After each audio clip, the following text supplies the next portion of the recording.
I have a few Criterion collections that I would like to share with you, and today let's take a dive on the Criterion Collection Blu-ray release about the movie The Comfort of Strangers. Directed by Paul Schrader and adapted by Harlotte Pinter from Ian McEwan's novel, the 1990 film is an unsettling meditation of love, control, and the sinister undertones of intimacy. It opens with Colin, played by Rupert Everett, and Mary by Natasha Richardson, a British couple holidaying in Venice, wandering through the city's labyrinth alleys. Their relationship feels stagnant, and Venice, which is its beauty and disorientation, becomes the perfect backdrop for what follows.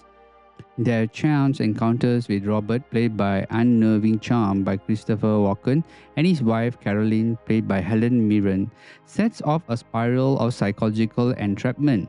What holds the films together is Schrader's patient direction and Pinter's menacing script. Walken dominates every scene he's in. His monologue about his childhood and his father's cruelty are delivered with such intensity that they blur the lines between confession and seduction. Mirren, equally magnetic, inhabits Caroline with quiet pain and complicity, embodying the strange allure of Robert's world. Against their presence, Everett and Richardson feel vulnerable, as though they have been lured into a stage where they don't understand the rules. The cinematography by Dante Spinotti deserves special mention. Venice is shot not as a postcard perfect city of gondolas and sunlight, but a maze of shadows, fog, and hidden courtyards. Interiors are suffocating and rich in detail, which ornate yet decaying, filled with mirrors, red fabrics, and looming architecture. And Spinotti's lens constantly blurs the line between beauty and menace, turning the city itself into a character that ensnares the couple. Angelo Badalamenti's score heightens the unease, wavering operatic sweeps and undercurrents of dread. The combination of imagery and music leaves the audiences suspended between sensuality and terror. The story builds slowly, almost dreamlike, until it explodes in its final act. The violence, when it arrives, is both shocking and inevitable, leaving the viewers trapped in the frame, unease as Colin and Mary. Schrader doesn't offer easy explanations or catharsis. Instead, he leaves us pondering how charm, power, and passivity intertwine in destructive ways. Now, this is ambiguity is exactly what makes the film so powerful. Now, it resists moral labeling, leaving only the residue of unease. On Blu-ray, Criterion's presentation does justice to Spinotti's visuals. The 2K restoration is crisp, balancing the warm interiors with moody exteriors of Venice at night. I have compared both the DVD version of this movie and also the Blu-ray, and I can attest that the Blu-ray is much better and is worth it. Now the colors are rich without oversaturations, allowing the reds and deep shadows to breathe with texture. Sound is equally strong. Badalamenti's music carries beautifully, while dialogue, especially Walken's eccentric rhythms, is rendered clearly.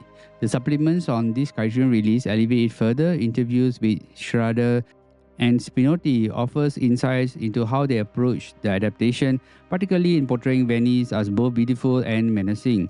The disc also includes archival materials on Pinter's script and McEwan's novel, giving a layered sense of how the story evolved across mediums. As with many Criterion editions, the essay included in the booklet provide a critical lens that deepens appreciation for the film, situating it with Schrader's larger body of work about the obsession and control.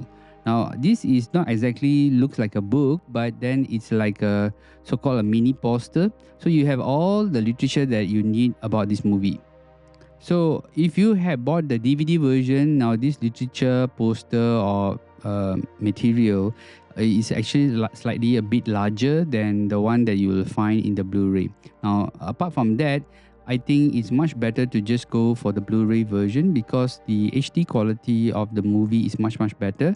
And of course, you were not able to see Venice like this today in current movies because these were the times where the Venice and much of Europe's nice sceneries were captured by the old directors in good camera works. So this is the reason why I like a lot of older films, which basically shows us the old Europe with beautiful movie scenes. The disc also includes archival materials on Painter's script and McEwan's novel, giving a layered sense of how the story evolved across mediums. As with many Criterion editions, the essays included in the booklet provide a critical lens that deepens appreciation for the film, situating it within Schrader's larger body of works about obsession and control. In the end, Comfort of Strangers is not an easy film. It is deliberately disquieting, built on atmosphere and suggestion rather than conventional thrills. For those willing to immerse themselves, it offers a hypnotic and disturbing journey into the darker corners of human desire. Criterion's Blu-ray preserves its unsettling beauty, giving audiences the chance to rediscover a film that is as enigmatic today as it was on its release. While it fulfills basic viewing pleasure in HD quality, it also presents itself as a carefully restored artifact of cinema, one that rewards revisiting and reflection. Now, this movie is a must-watch.